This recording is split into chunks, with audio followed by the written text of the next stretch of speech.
Capítulo 2053 Melhores planos, parte 1. Não tenho a consciência dimensional de Fria, mas graças aos encantamentos da equipe ainda posso conjurar alguns encantamentos que ela me ensinou. Solos disse.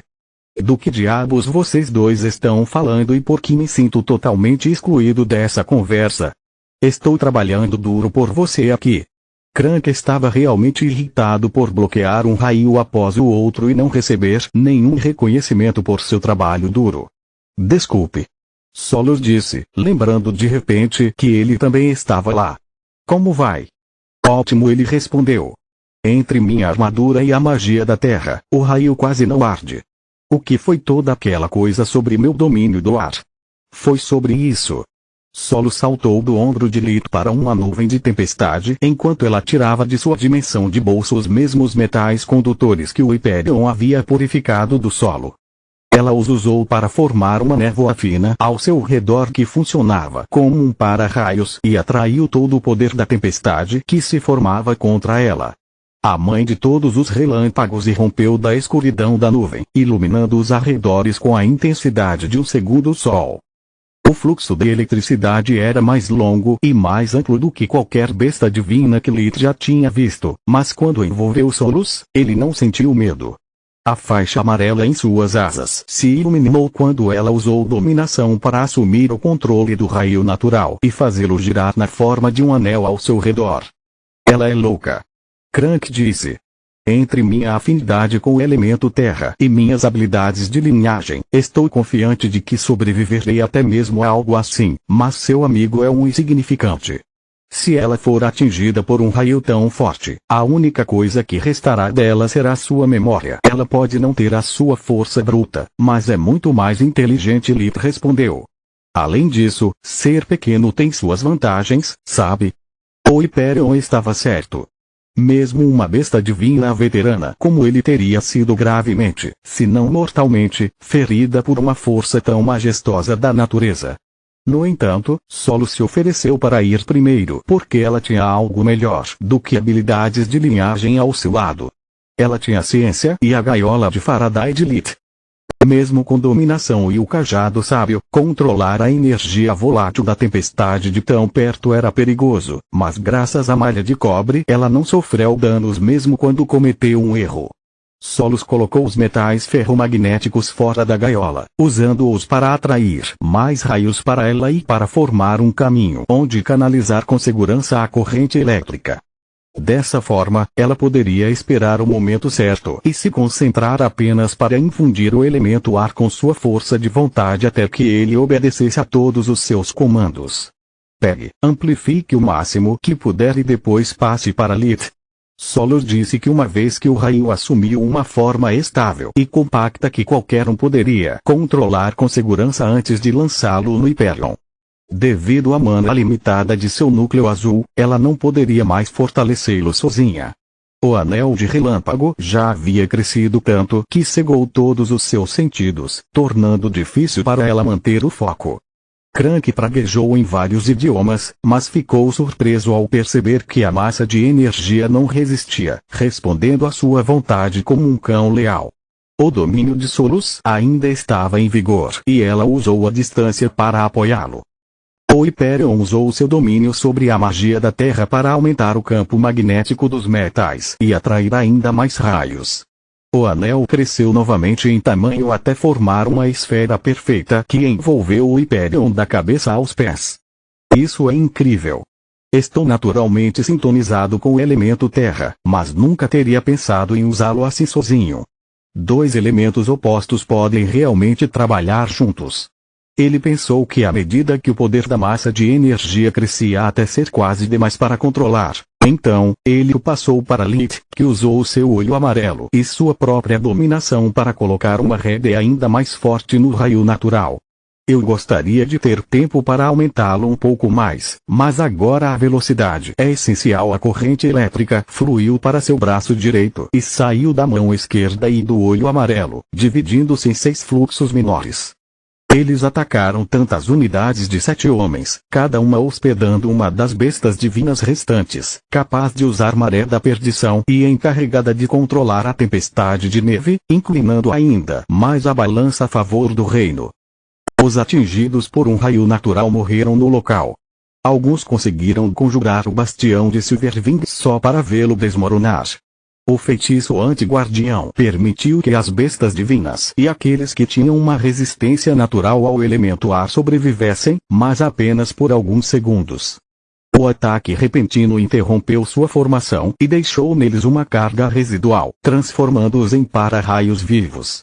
Os anciões do conselho não perderam a abertura e usaram seu domínio sobre o elemento ar para matar os sobreviventes sem desperdiçar uma gota de mana. A tempestade deveria ser o trunfo de Trude, mas Lita estava virando contra seus campeões. Apenas alguns segundos se passaram desde que ele liberou Ruína, mas teria sido suficiente para mudar o rumo da batalha. Era para ser o suficiente. Suficiente.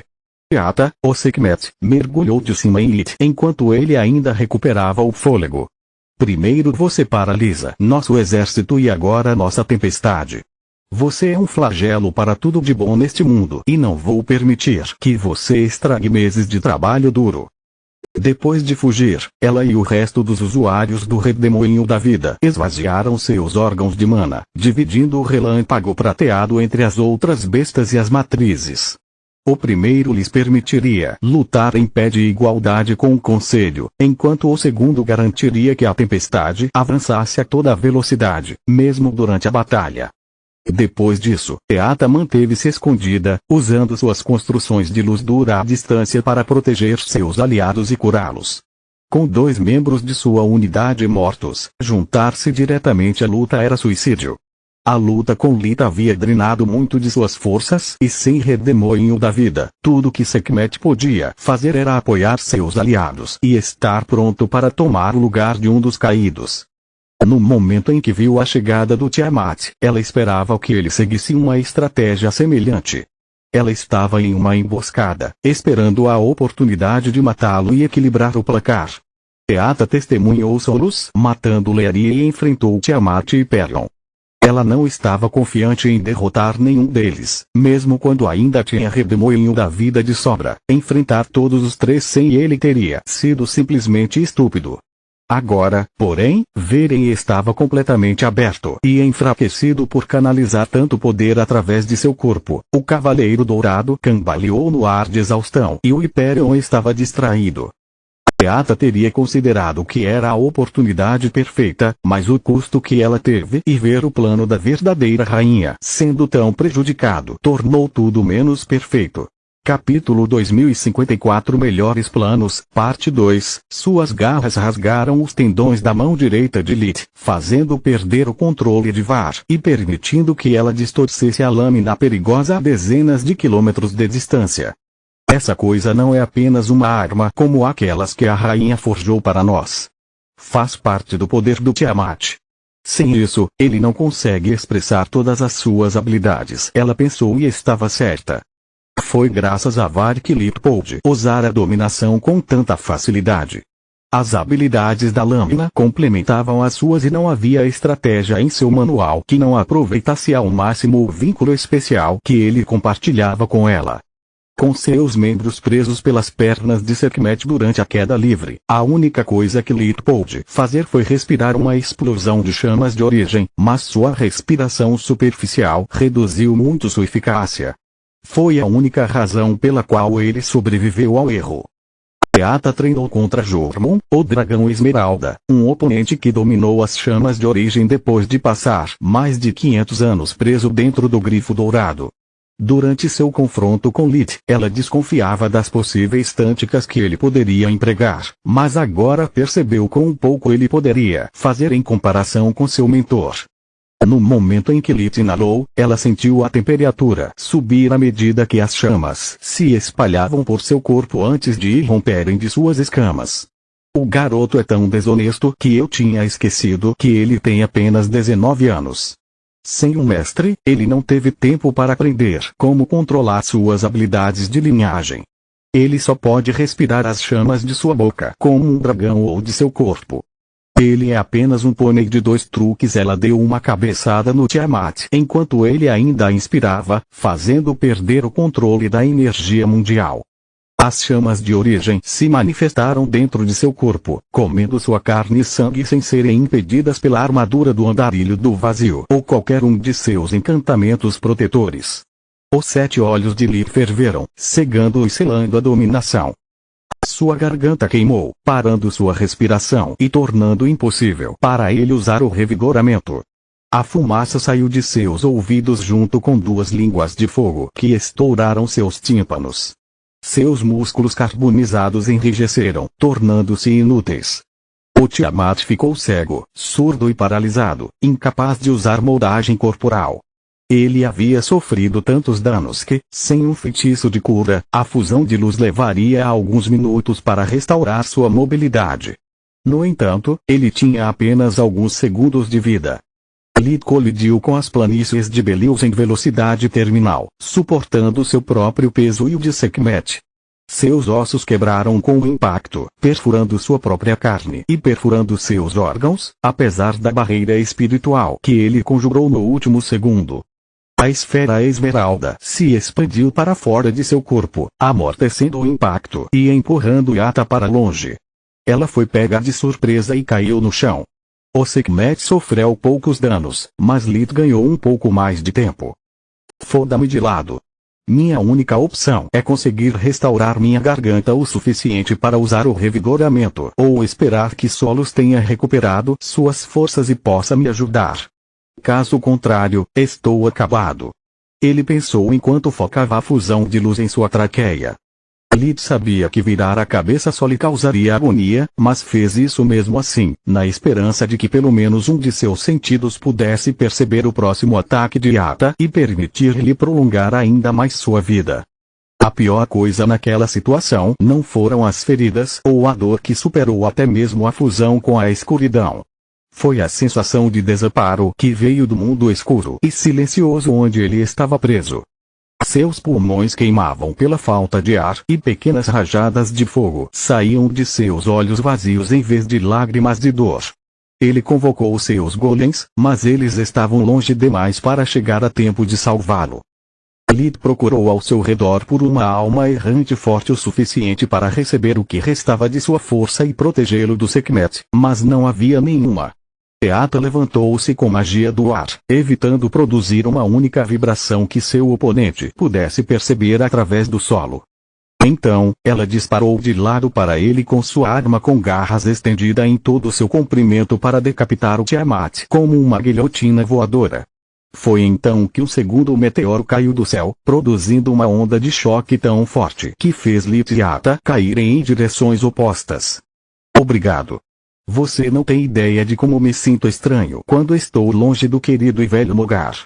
O meteoro acabou sendo a forma enrolada de Cranco e Pergon, que se levantou sem nunca desviar os olhos do oponente. Ele não se moveu de seu local de pouso, pronto para piscar atrás de Yatta, caso ela tentasse passar furtivamente por ele para acabar com Lith.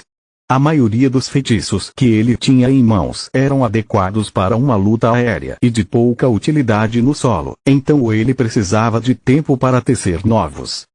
Ele ativou o feitiço de nível 4, Parede das Marés, e bateu no chão com as patas dianteiras.